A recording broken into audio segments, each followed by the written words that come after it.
നമസ്കാരം, കർമ്മ ന്യൂസിലേക്ക് സ്വാഗതം. ഹത്രാസ് ദുരന്തത്തിൽ മരണം 130 കടന്നു.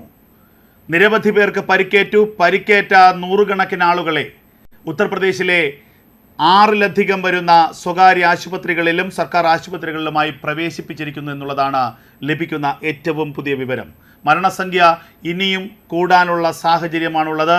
ഉത്തർപ്രദേശ് സർക്കാർ ജുഡീഷ്യൽ അന്വേഷണം പ്രഖ്യാപിക്കാനുള്ള സാഹചര്യമുണ്ട്.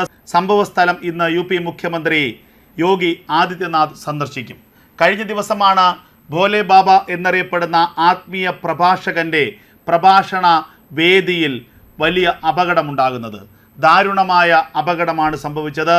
ആത്മീയ പ്രഭാഷണ വേദിയിൽ ഏകദേശം 1 ലക്ഷത്തോളം ആളുകൾ ഉണ്ടായിരുന്നു എന്നാണ് ലഭിക്കുന്ന പ്രാഥമിക വിവരം.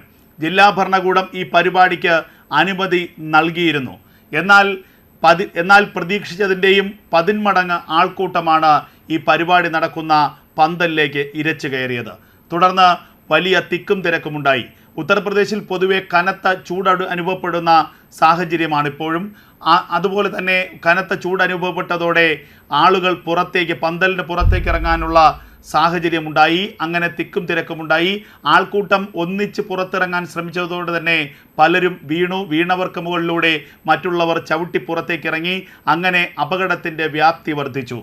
ഏറ്റവും പ്രധാനപ്പെട്ട കാര്യം, മരണപ്പെട്ടവരിൽ അധികവും സ്ത്രീകളും കുട്ടികളും ആണ് എന്നുള്ളതാണ്.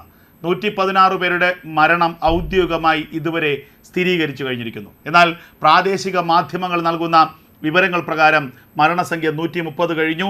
എന്നാൽ അതിലുമധികം ആളുകൾ മരണപ്പെട്ടേക്കാമെന്നുള്ള കണക്കുകൂട്ടലിലാണ് ഇപ്പോൾ ഉത്തർപ്രദേശ് സർക്കാർ. മരണപ്പെട്ടവരെക്കുറിച്ചുള്ള വിവരങ്ങൾ പരമാവധി ശേഖരിച്ചു വരികയാണ്. ഉത്തർപ്രദേശിൽ നിന്ന് മാത്രമല്ല, മറ്റ് സമീപ പ്രദേശങ്ങളിൽ നിന്നും മറ്റ് സംസ്ഥാനങ്ങളിൽ നിന്നുമുള്ള ആളുകൾ സാധാരണയായി ഇത്തരം ആത്മീയ പരിപാടികളിൽ, പ്രത്യേകിച്ച് ഭോലെ ബാബ എന്നറിയപ്പെടുന്ന ഇദ്ദേഹത്തിൻ്റെ ആത്മീയ പരിപാടികളിൽ പ്രഭാഷണങ്ങൾ കേൾക്കാനായി എത്താറുണ്ട്. ഉത്തർപ്രദേശിൽ മാത്രമല്ല, രാജസ്ഥാൻ, ഡൽഹി, ഹരിയാന തുടങ്ങിയ വിവിധ സംസ്ഥാനങ്ങളിൽ അനുയായികളുള്ള ആളാണ് ഭോലെ ബാബ. എന്തായാലും ഈ പരിപാടിയുടെ മുഖ്യ സംഘാടകനായ ഭോലെ ബാബ ഇപ്പോൾ ഒളിവിലാണെന്നാണ് വിവരം. ഇയാളെക്കുറിച്ചുള്ള അന്വേഷണത്തിലാണ് ഇപ്പോൾ ഉത്തർപ്രദേശ് സർക്കാർ. ജില്ലാ ഭരണകൂടത്തിൻ്റെ അനുമതിയോടെ തന്നെയാണ് പരിപാടി നടന്നതെന്നാണ് ഇപ്പോൾ ലഭിക്കുന്ന വിവരം. എന്നാൽ ജില്ലാ ഭരണകൂടം അനുവദിച്ചതിലും അധികം ആളുകൾ ഈ പരിപാടിയിൽ പങ്കെടുത്തെന്നാണ് പ്രാഥമിക വിലയിരുത്തൽ. ഹത്രസിലെ സിക്കന്ദർ റൌലെ പാടത്താണ് താൽക്കാലികമായി കെട്ടിയുയർത്തിയ പന്തലിൽ ഈ ആത്മീയ പ്രഭാഷണ പരിപാടി നടന്നത്. ഭോലെ ബാബ എന്ന് വിളിക്കുന്ന സക്കർ വിശ്വഹരിയുടെ നേതൃത്വത്തിലാണ് പ്രാർത്ഥനാ പരിപാടി സംഘടിപ്പിച്ചത്. അപകടം നടന്ന സ്ഥലത്ത് സ്ത്രീകളുടെയും കുട്ടികളുടെയും ചെരുപ്പുകൾ, ബാഗുകളടക്കം ഉപേക്ഷിച്ച നിലയിൽ നിരവധി ഉണ്ട്. സ്ത്രീകളും കുട്ടികളുമാണ് അപകടത്തിൽ ഏറെയും മരണപ്പെട്ടവർ എന്നതാണ് ഏറ്റവും സങ്കടകരമായ കാര്യം. അപകടത്തിൻ്റെ യഥാർത്ഥ കാരണം കണ്ടെത്താനുള്ള അന്വേഷണത്തിലാണ് ഇപ്പോൾ UP പോലീസ്. പരിക്കേറ്റവർ 6-ലധികം ആശുപത്രികളിലായി ചികിത്സയിലാണ്. സംഭവത്തിൽ UP സർക്കാർ ഇന്ന് ജുഡീഷ്യൽ അന്വേഷണം പ്രഖ്യാപിക്കുമെന്നുള്ള വിവരമാണ് പുറത്തു വരുന്നത്. പരിപാടിക്ക് ജില്ലാ ഭരണകൂടം അനുമതി നൽകിയതുകൊണ്ട് തന്നെ അക്കാര്യത്തിൽ സർക്കാരിന് മറ്റൊരു നടപടിയെടുക്കാൻ കഴിയില്ല. അപകടത്തിന് പിന്നാലെ പരിപാടിയുടെ മുഖ്യ സംഘാടകനായ സക്കർ വിശ്വഹരിയെക്കുറിച്ച് ഉള്ള അന്വേഷണം പോലീസ് ആരംഭിച്ചിരുന്നു. ഇയാൾ രക്ഷപ്പെട്ടതായിട്ടാണ് പോലീസിൻ്റെ പ്രാഥമികമായ വിലയിരുത്തൽ. അലിഗഡ് ഡിവിഷനിലെ കാസ്ഗഞ്ച് ജില്ലയിൽ നിന്നുള്ള ഭോലെ ബാബ പതിവായി ഇത്തരം ആത്മീയ പ്രഭാഷണങ്ങൾ നടത്തുന്ന വ്യക്തിയാണ്. നരേൻ സാക്കർ ഹരി എന്ന അഭിസംബോധന ചെയ്യുന്ന ബാബയുടെ ജനപ്രീതി വളരെ പെട്ടെന്നാണ് ഉയർന്നത്. ചിലപ്പോൾ പൈജാമയും കുർത്തയും, ചിലപ്പോൾ വെളുത്ത കോട്ടും ടൈയും, ഇതൊക്കെയാണ് ഭോലെ ബാബയുടെ വേഷങ്ങൾ. നാരായൺ സാക്കർ ഹരി എന്ന ഹരി ഭോലെ ബാബ പണ്ട് UP പോലീസിൽ ഉദ്യോഗസ്ഥനായിരുന്നു. 90കളിലാണ് ആത്മീയ പ്രഭാഷണ മേഖലയിലേക്ക് തിരിഞ്ഞതും പിന്നീട് വളരെ പെട്ടെന്ന് അനുയായി വൃന്ദങ്ങളെ വർദ്ധിപ്പിച്ചതും. ലോക്ക്ഡൗൺ സമയത്ത് നിരവധി വിവാദങ്ങളിലും ഭോലെ ബാബ പെട്ടിരുന്നു. 50 പേർക്ക് മാത്രം പങ്കെടുക്കാൻ അനുമതിയുള്ള ആത്മീയ പ്രഭാഷണ പരിപാടിയിൽ 50,000 പേരെ പങ്കെടുപ്പിച്ചു ഭോലെ ബാബ. അതിൽ UP പോലീസ് കേസെടുത്തു. ഇത്തരത്തിൽ പലതവണ വിവാദങ്ങളിൽപ്പെട്ട ആളാണ് ഭോലെ ബാബ. വളരെ പെട്ടെന്നാണ് സക്കർ വിശ്വഹരി എന്ന ഭോലെ ബാബയുടെ ജനപ്രീതി വർദ്ധിച്ചത്, അനുയായി വൃന്ദങ്ങൾ ലക്ഷക്കണക്കിനായി വർദ്ധിച്ചത്.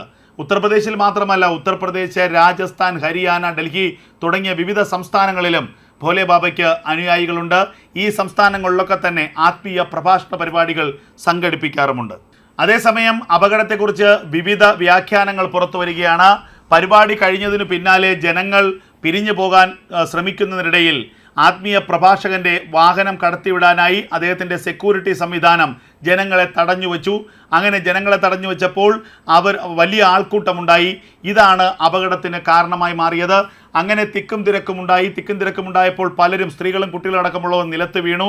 ആ നിലത്ത് വീണവർക്ക് മുകളിലൂടെ മറ്റുള്ളവർ ചവിട്ടി പുറത്തേക്ക് ഇറങ്ങാൻ ശ്രമിച്ചു. ഇതിനിടയിൽ പന്തലിനുള്ളിലുണ്ടായ അമിതമായ ചൂടും ആളുകളെ പെട്ടെന്ന് പുറത്തേക്കിറങ്ങാൻ പ്രേരിപ്പിച്ചു. ഇതൊക്കെയാണ് അപകടത്തിൻ്റെ വ്യാപ്തി വർദ്ധിപ്പിച്ചത് എന്ന് പ്രാഥമികമായ ചില വിലയിരുത്തലുണ്ട്. പ്രാദേശിക മാധ്യമങ്ങളടക്കം ഇത്തരം ചില വ്യാഖ്യാനങ്ങളാണ് റിപ്പോർട്ട് ചെയ്യുന്നത്. ശ്വാസം കിട്ടാതെ നിലത്ത് വീണവർക്ക് മുകളിലൂടെ മറ്റുള്ളവർ ചവിട്ടിക്കയറിയതാണ് അപകടത്തിൻ്റെ വ്യാപ്തി വർദ്ധിക്കാൻ ഇടയായത്. വളരെ ഇടുങ്ങിയ വഴികൾ മാത്രമേ പന്തലിൽ നിന്ന് പുറത്തേക്ക് ഇറങ്ങാൻ ഉണ്ടായിരുന്നുള്ളൂ.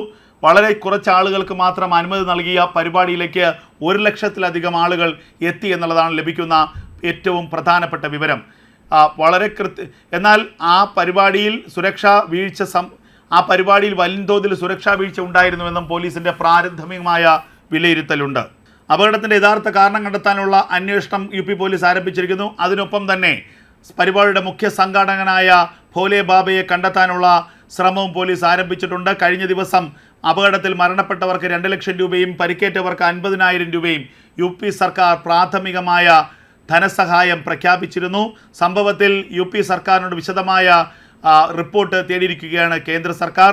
അതുപോലെ തന്നെ UP മുഖ്യമന്ത്രി യോഗി ആദിത്യനാഥിനോട് സംഭവ സ്ഥലം സന്ദർശിക്കാനും അടിയന്തര നടപടികൾ കൈക്കൊള്ളാനും പ്രധാനമന്ത്രി നരേന്ദ്രമോദി നേരിട്ട് നിർദ്ദേശിച്ചു എന്നുള്ള വിവരങ്ങളും പുറത്തു വരുന്നു. കഴിഞ്ഞ ദിവസം സംഭവത്തിൽ പ്രധാനമന്ത്രിയും രാഷ്ട്രപതിയും നടുക്കം രേഖപ്പെടുത്തി.